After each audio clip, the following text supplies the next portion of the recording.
Hello everybody and welcome to a special edition of Social Club, because we're not in the Social Club set or the Social Club set up north. We're actually on the Fan League set where we've been doing our live reaction shows, me and Flav, every single game. And on the last game, which was Freestylers FC versus Thames Ironworks, we had Nicky here because Nicky was gaffer of them. If you want to see how that game ended, first of all, go to West Ham Fan TV and check out the game where Nicky does commentary. If you want to see what Dan Cutting thinks about the game, then you can head over there and see his view of events. And we've been reacting to the show, as I just said, on the Ball Street channel. So check out all of those and then come back and watch the reaction show where we show you all the funny bits of the Fan League Cup. But we're here for a quick Social Club because West Ham have made a couple of moves in the last week, I guess. Yeah. And it got me thinking, in particular, about transfer policies and the amount of money that is in the Premier League, and trying to be West Ham, I think, are quite a unique team in terms of, obviously you've got the move to the stadium, and you did that in a year where you did really, really well, and you now, and then all the TV money's coming as well. There's so much money in football now, and West Ham are in a position where you can kind of see, you can envisage yourself being a massive club. You can see yourself being a Tottenham, playing in the Champions League, because you're going to have 60,000 each week, or you have the potential to do so. But at the moment, you are a mid-table team. I could envision becoming like that, but I can also envision it going the complete opposite way. Because you're a football fan, yeah. So. But what I find really interesting is how you see Man City and the money they've spent and the top teams have spent. Then Spurs obviously haven't spent any money at all. What? Why are you What's so laughing? funny? I don't know. I'm so tired. I'm sorry. Yeah, he's delirious. No, it's just that he had something in his mouth. Did I? And he swallowed it. And it just really tickled me. We'll never know. I'm sorry. What a pro. And you I spot wonder it. what it was. I'm sorry. No. Is this guy? It's not live, is it? No. Sorry. So yeah, you've got different teams, and we're all trying to get, we're trying to get somewhere, right? And you guys have gone. You spent a decent amount of money. You spent a decent amount on Arnautovic. Joe Hart, you've got kind of on the cheap. Hernandez, all players who are late 20s. Yeah. But you're spending a decent amount of money on them. Then you've got Spurs, who's not spent any money. You've become this massive club because you not got lucky, but you've got a great crop of young players. So you don't need to go too far with it. And a manager who is obsessed with developing young players as well. So I mean, I'm pretty sure that Tottenham's current position is as much about Pochettino not wanting to spend money on players that he can't mould, and as much as about us being thrifty in the transfer market. I think potentially this could be Pochettino's undoing. His unwillingness to spend. I don't think he's got a great eye for scouting players, and he does trust youth players in coming through. And who's to say that this isn't the right way to go? It may be that this new philosophy, because I reckon he's going into the club and going, Spurs are just like, you know what? I don't want to really buy any other players. Not bothered about it. We're going to sell some. See what happens.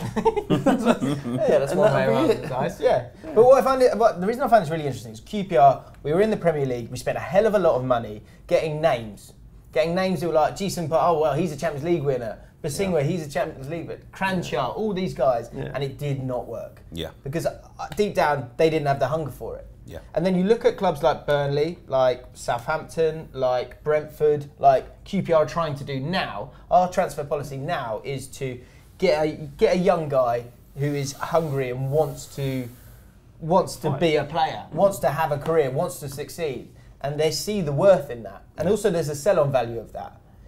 The way that West Ham are going about their transfers, in particular, someone like Arnautovic, who's 29, 25 million, you're going to get 4 years out of him. You're not going to get that much sell-on afterwards. Yeah.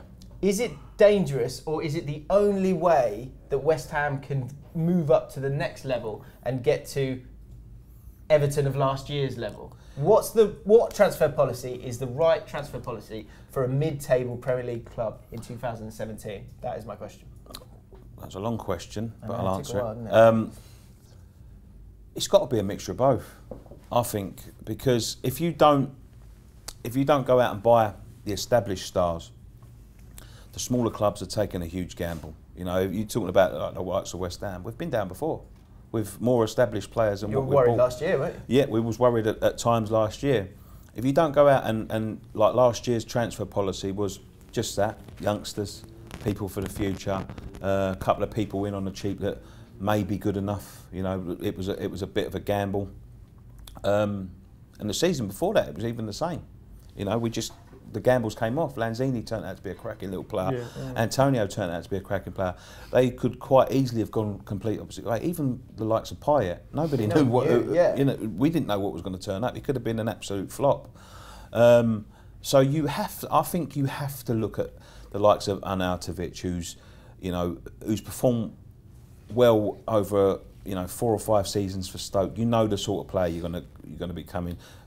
He's only got 4 goals last year. I don't think it's about his goals. I think it's about the way he plays and the presence. The presence of him. And he's a risk, though, don't you think? Of course, anybody's a risk. Who's not a risk? But would you not be better going for a young striker who's Gray at Burnley? Like, let's say, Caleri from Argentina. He was with us last year, exactly. Oh, right. I think Arnautovic, with the way Bilic plays, and he likes that type of forward. He's not a number 9 in the same way that Gray is. Yeah, he can play out wide. So it'll be different. He's not going to lead the line at West Ham. He is the kind of player that Bilic likes. I love Arnautovic. I absolutely think he's superb. Every time I've seen him. Yeah. He spends a lot of time out of the game. He's very mopey. Very, very mopey indeed. Yeah. But he has that moment. Against Spurs, we were 2-0 up against Stoke beginning of last season. And they pulled it back, and it was all his moments of magic that did it. Yeah. Because they weren't out of it. And every time we got the ball forward, something might happen. And with the support and that it'll get at West Ham, and the belief that Bilic will have in him, they've spent the money, they've got to play him. I think it's a good signing. I answer your question about whether or not West Ham need to splash. Is this the right thing? How much have you spent? 24, 13, 16, 40 million. So it's 42 million. A great deal of money at the moment. It's the age for me. That's, I understand. That's what I wonder. And also I think, so for example, you've got other mid-table teams, like Stoke, Southampton, I think, a good example. Are you taking such a gamble that it could be a massive mistake for you doing those things? Should you not have a longer term, like with Southampton? It seems like they've got a longer term view at what they're doing. Well, how to supply top clubs with good players? That seems but they've continued to do well and grow and grow the club. But what do they do? They develop the players. They just get them, playing Premier League football, used to Premier League football. Then all of a sudden, Liverpool come along. Poach them. 40 million. Yeah, we'll take that. And what are they doing with that? Reinvesting it in younger. We're not a shop. I want to see them play football. Southampton's ambition shouldn't be to sell off their assets for as much. We've done that. Rio Ferdinand, Frank Lampard, Joe Cole, Michael Carrick, Jermaine Defoe have all gone on and had magnificent careers, won everything there is in the game. But it wasn't with us. But that's so I don't really care. But that's kind of my point. Is if you want to be a Spurs, the reason you've been able to do it is you've got a really good crop of young players because you've invested in that. And then they've grown up together, and then you make the choice. We're not selling them. But you couldn't envision. It's more than that. I don't think you could envision Harry Flav, a famous tweet of yours, mate. Yeah, he'll never make it at Tottenham. You couldn't envision Dele Alli coming in at 20 years old and being one of the best midfielders in the Premier League. But it's more than just having a mercurial player or a player like a rough diamond. You've got to have a chairman that gets on with the manager, and the right manager, the ethos, the club, the opportunity with the balls to actually let these players play.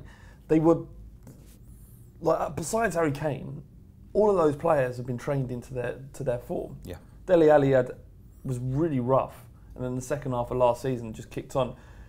You have to have it all, and it's hard. We were lucky to get Pochettino, because if we'd have had someone else, De Boer or Capello or Benitez, it would have been a different. Even Jose Mourinho. Yeah, it would have been a different. But once again, this time next year, you're going to have to do, or in 2 years' time, all those guys are going to be going, well, hang on, he's 31 now.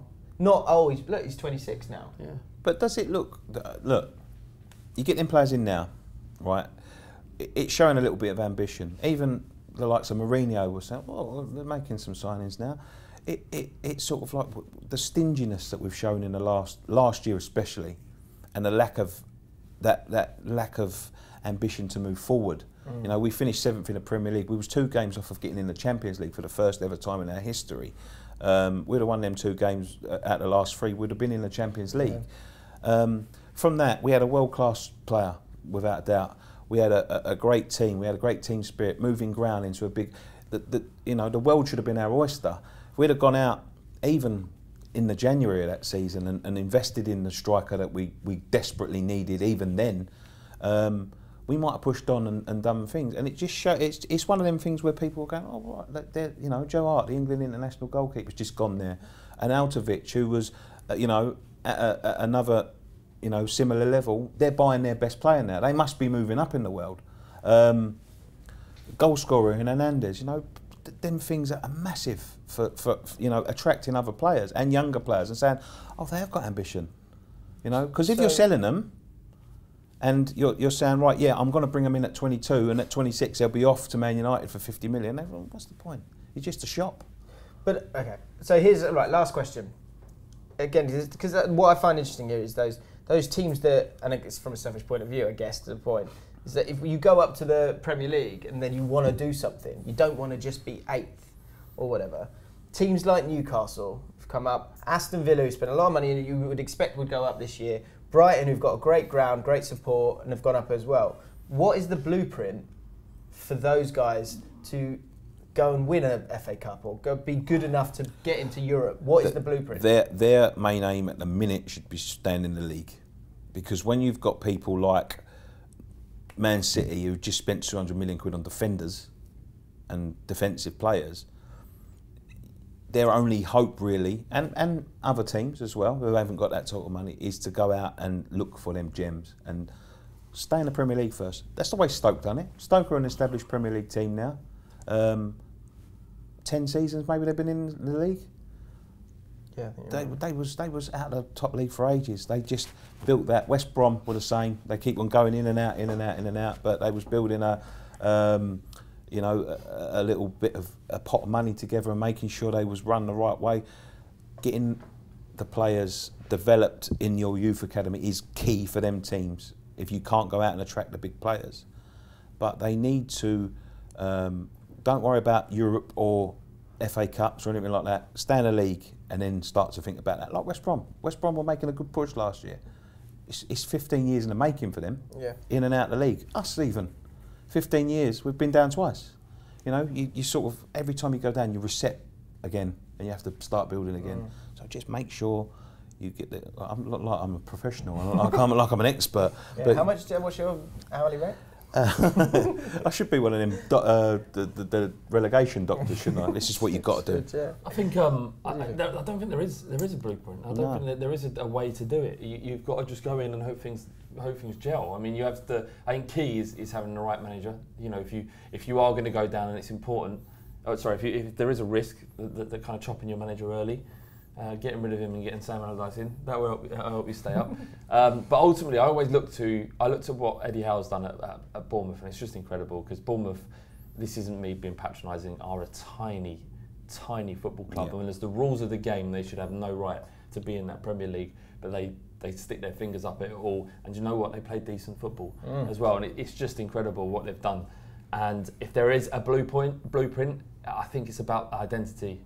I think it's about having that everybody's pulling in the right direction. Pulis, when he was at Stoke, when he kept him up for the first 3 years, he was there. They had an identity. It weren't pretty, but everyone was pulling in that direction, and there was a unity amongst the players, the fans, and the staff, and more importantly, between the manager and the chairman. The same thing at Bournemouth, and to the other end of the scale, exact same thing at Tottenham. You know, we're benefiting as much for the unity that's at the football club, although a lot of people are starting to moan that we ain't signed anyone, as much as we are having these great players and a great manager. And I think, and I don't mean this isn't me a dig as a Spurs and Arsenal fan, I think you're going to see, no matter what Arsenal do in the transfer window, that lack of unity and the splinters that are already there are going to be a big problem for them. So if a club want to stay up, to answer your question, it's making sure that everyone's pulling in the right direction, because average players become crucial players if everyone fights for each other. I think that's a great point about the chairman. A lot of these little clubs, when you think about a Bournemouth or a Huddersfield, Peter Coates at Stoke, or the guy at Stoke, what do they see it as? Do they see it as a little folly, a big payday, can put that in the coffers, that'll keep us going for years and years? Or do they think, no, well, I want this again? You know what I mean? I want to stay here. This ain't a one season. Like, you look at the likes of Bradford and you know, people like that who have gone from the top, Blackpool, who've gone from the top all the way back down to the bottom. Their chairman, they didn't really want to invest. No, you know what I mean? They just, well, yeah, 100 million quid, stick that in the bank. Now do what, you know. I think at one point Blackpool ended up with about 7 players signed on for the season. Yeah. After they went back down. That's right. Yeah. So they get that taste of the big money. They go back down to the small money and they think, I'm not putting that in there again. You know, that was our one chance. They've banked 100 million quid. So it's down to the chairman. The chairman's key. Yeah, that's a good point. Yeah. So let us know what you think about this. I think it's an interesting one. What is the right transfer policy for a team that's just coming up into the Premier League? Or if you're not one of the big 6 or 7 teams, then how do you become a successful team in the top division of English football? What's the right transfer policy? Let us know in the comments below and we'll have a conversation about it. If you are a West Ham fan or if just a fan of football, head over to West Ham Fan TV and go subscribe to their channel because it's brilliant. If you're new to Ball Street and you've enjoyed this happens often, Social Club. So subscribe to Ball Street, give the video a like if you've enjoyed it, and we'll see you next time.